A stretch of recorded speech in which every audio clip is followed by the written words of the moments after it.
Ladies and gentlemen, welcome back to game number 5 in this extended best of 7 series between Dignitas.BlinG and Lowland Lions O'Reilly in the EGL4 Grand Finals. Our player who starts 2-0 up at the beginning of this cast, he is going to be spawning as our Blue Zerg in the bottom right-hand corner of Shakura's Plateau. It is none other than Lowland Lions O'Reilly. And in the bottom left-hand corner, we have our Protoss player from the UK who has managed to take it back to a 2-0 tie despite 2-2 tie despite starting 2-0 down. It's going to be our orange player, Dignitas.BlinG. Now, both of these players had a really arduous route to the Grand Finals, really sweeping everyone aside unexpectedly because people just, even though he's so good, he doesn't play in that many tournaments and people haven't necessarily heard of him to date. So he's just been doing really, really well, smashing a lot of nerd face and all those good things. Dignitas.BlinG, of course, one of the UK's best players, going to be doing a show match in the near future against EG4 War of the Roses to determine the best UK player. That's going to be a lot of fun at that Barcraft. I hope to see some of you guys there, perhaps. I will be there. And we do see the spawning pool going down for Lowland Lions O'Reilly nice and early, just like we did in the previous game. Going to get map control with those Zerglings and make sure that it is incredibly safe for him to expand and he doesn't need to worry at all about any potential shenanigans coming out of BlinG. This Overlord going to take a quick peek into the base. Not going to see anything terribly of use because we do have the Forge going down at the natural expansion. And yeah, things looking pretty rosy. Exactly the same build we saw the first couple of games coming out from O'Reilly. He loves this build against Protoss. He used it to great effect against Dream. Knocked him down into the lower bracket as well as Dignitas.BlinG. So why not just keep doing what we normally do? And we do have... Nope, we've got double extractor trick coming out from O'Reilly here. So no early gas shenanigans. This probe going to block that drone for as long as possible until these lings pop out. He will see this ling timing, and once again 4 lings and a queen coming out. This build's so polished against almost anything a Protoss can do to a Zerg player, and so refined that O'Reilly doesn't have to worry about any early game stuff. That hatchery getting put down in that probe's face, knowing that there's nothing our Protoss friend can do about it. In the meantime, we do have that wall off going on at the front for Dignitas.BlinG. So we have got the gateway going down, going to seal the wall on this side, which means the only gap left is here, and I can only presume a cybernetics core, or maybe a second gateway, but probably a cyber core going to pop itself down at some point in this general direction. This Overlord not going to get in range of that cannon, and O'Reilly going to take the early third once again, establishing good map control with those lings, even scouting around for forward pylons to make sure none actually exist at the moment. He may want to take a quick check up here as well, but of course there is nothing there. And here we go. Third hatch. So very, very quick base coming out from O'Reilly. He did lose his third hatch very quickly in the previous game. So I wonder how safe he genuinely feels about going this kind of strategy. I'm not 100% certain at the moment, but we do, have the cybernetics core actually going to just completely wall off. Is there... there might be a small gap there, but that's on purpose. This cannon should be able to take out any small number of lings that pop through there. So... identical builds coming out from both players these games, and I trust, here we go, the Zergling is just going to do a quick scout around the potential fourth as well, just to make sure there are no probes or forward pylons being built around that area. Pylon going up in the main as well, in anticipation of a lot more gateways going down. Once these probes finishing popping out, we have 24 drones to 27 probes, so not too much of a difference this time around, and once again, we have the Stargate play. Going to be popped down next to the assimilator in the main base of Dignitas.BlinG. There are no overlords crucially on this side of the base, which means that once again O'Reilly would not be able to scout it. So can this trick potentially work for him 2 times in a row? We shall see momentarily. Creep Tumor is now being spread around. Actually, is that only the second queen? So we don't have a third queen spreading creep just yet. Looks like the third queen's going to pop out indeed at the third hatch. So we're just getting 1 creep tumor down so we can start the creep spread and going back to injecting shortly. After all, getting that third hatch early means a lot of minerals were spent, and he's not going to be able to use all of his larvae quite as quickly as he would normally like. So Good decision here to start spreading creep instead of injecting, because he doesn't have use for all those larvae at this point in time. Once the third queen comes out as well, I think O'Reilly should be able to creep up this middle portion of the map, connect his bases, and be relatively safe. There's only one genuine avenue of attack through the middle of the map for most ground forces on this map. There are, however, destructible rocks at the north and south, but crucially there are no back entrances into the base. So most battles are going to end up in the middle of the map unless it's circumvented by a lot of cheeky Phoenix play, which is exactly what BlinG's trying to do.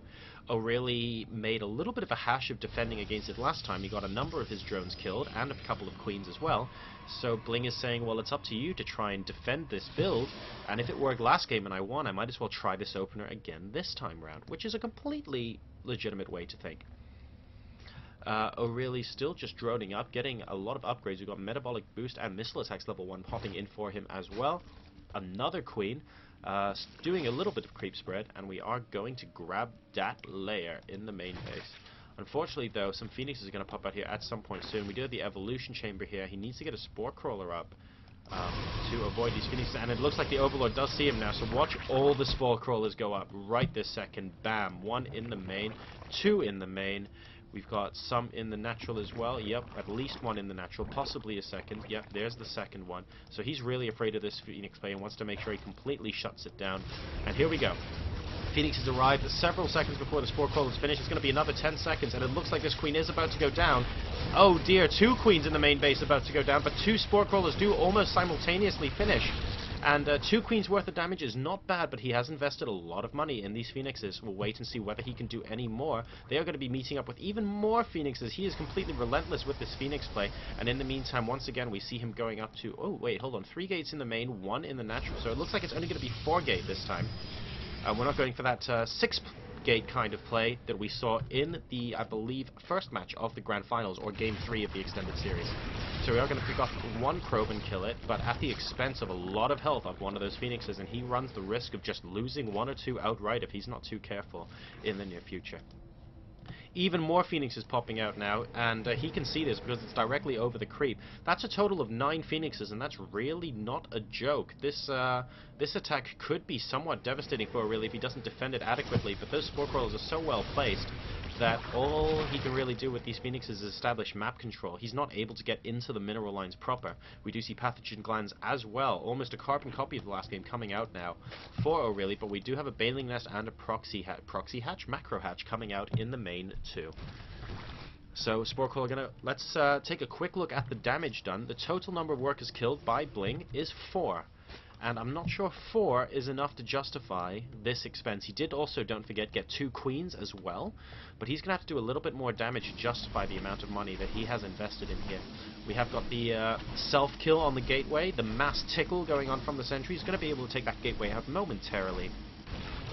A little bit more damage being done by these Phoenixes. He's going to attempt to take out a drone or 3. Some nice sniping going on there, losing a Phoenix or 2, however, and we are up to 8 workers killed at least, which is beginning to look somewhat respectable. And it looks like the third base is going to be taken in a very aggressive position close to the center of the map, wanting to keep these bases lined up, of course, because the Phoenixes are air units and can easily straight line it between these bases.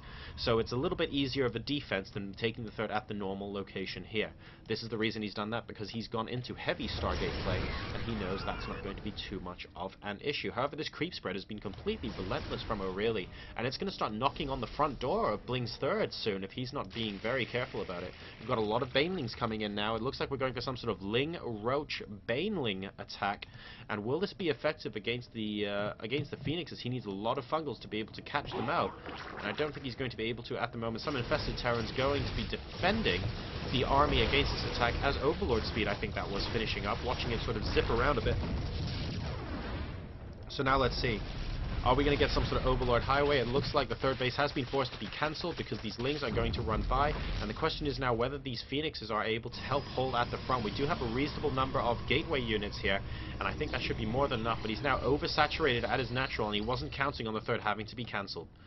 Zerg does see everything at the watchtower. These Phoenixes probably don't want to waste all their energy picking up individual Zerglings. He's waiting for some more high-value units to pop along. He does take out watchtower vision, though, and a single Zergling should be able to restore that vision quite quickly. The Zoning's going to head up just to double check at the third, but it's quite clear that he's not going to allow BlinG to expand there. The probe getting driven out, and BlinG's under a little bit of pressure here. I mean, we've taken the 4th base from O'Reilly, and this is just going quite well. If we take a look at the worker station, it's 72 drones to 67 probes, but it's 67 probes on 2 bases. It's effectively 48. And he needs to get a 3rd base up now.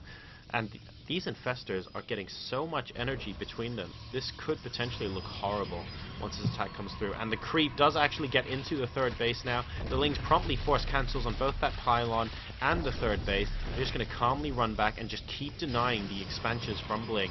BlinG does have his first Colossus up though, and his extended thermal lance is more than halfway done. But will it be up in time to sort of stop this Zerg army? This creep spread has been completely relentless, even getting in to make sure he can't re-expand there. This probe is crying right now. He has a sad, not a good position to be in, and it looks like these these Phoenixes are going to take out that Overlord, but the creep has been dealt. Are we going to see an engagement here? A couple of Roaches probing forward, but aren't going to actually do any damage. Infestors, of course, at the Xel'Naga Watchtower. BlinG has to be incredibly careful with how he chooses to engage into this. He sees, with the Observer, any sort of timing that might pop down through this corridor, which could give a beneficial concave to our Protoss buddy, but O'Reilly is falling for exactly none of that. And he sacks another Overlord to see exactly what the size of the army is, and determines that Infestors are the order of the day. Very, very nice Fungal on those Phoenixes. Double Fungal as well. Got a couple of Infested Terrans up on the high ground. This is crucial because that actually gives him vision of the entire area. Very clever play there from O'Reilly, taking out a lot of the shields and some of the health on those Phoenixes. And now it looks like he's going to have to engage. Here we go. A couple of force fields actually stopping the Zealots from getting in more than anything else, and some Fungals doing a tremendous job for O'Reilly. Will he be able to get a full surround, though? A lot of force fields are going down, but this army is fast dwindling from our Protoss buddy. On the ground, it looks like Zerg is Ooh, I don't know. These Colossi are going to be sniping from the high ground. It looks like on the ground, Zerg's going to lose the battle, but in the air as well, it's looking slightly dodgy at the moment. The Infestors are going to be back for one last hurrah. Are they going to get Fungals off? They do get Fungals off on one of the Colossus, but is he going to be able to kill them off? The answer is yes. These Corruptors doing a tremendous job from the high ground, and I'm not really sure who came out ahead there. I mean, both players engaged, both players swapped off an awful lot of army, and I suppose for the reason that the 3rd base still isn't up for BlinG, I would have to put that to O'Reilly because he is already on 4 bases.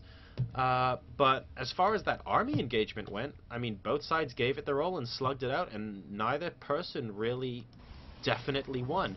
The problem is O'Reilly can afford to trade inefficiently at this point, whereas BlinG cannot. He is now getting Protoss ground weapons level 3, as well as BlinG and another Observer to pop out to try and help him in that battle, and possibly also to take out some of these creep trimmers along the way as well. But O'Reilly just sitting in quite a comfortable position now. He's also got the GG. Did I say GG? I meant Broodlords coming out. And this next attack is going to be pretty brutal. So we've got an awful lot of Roaches compared to the previous attack, which is going to help against Stalkers, of course, and can do a reasonable amount of damage to Sentries, for example, behind force fields as well, because they are ranged. Nice Fungal going down on some of those Stalkers, but BlinG hasn't actually been done yet, so this is a fantastic timing for O'Reilly. There's no BlinG micro possible, and these Broodlords are going to make short work of this 3rd base.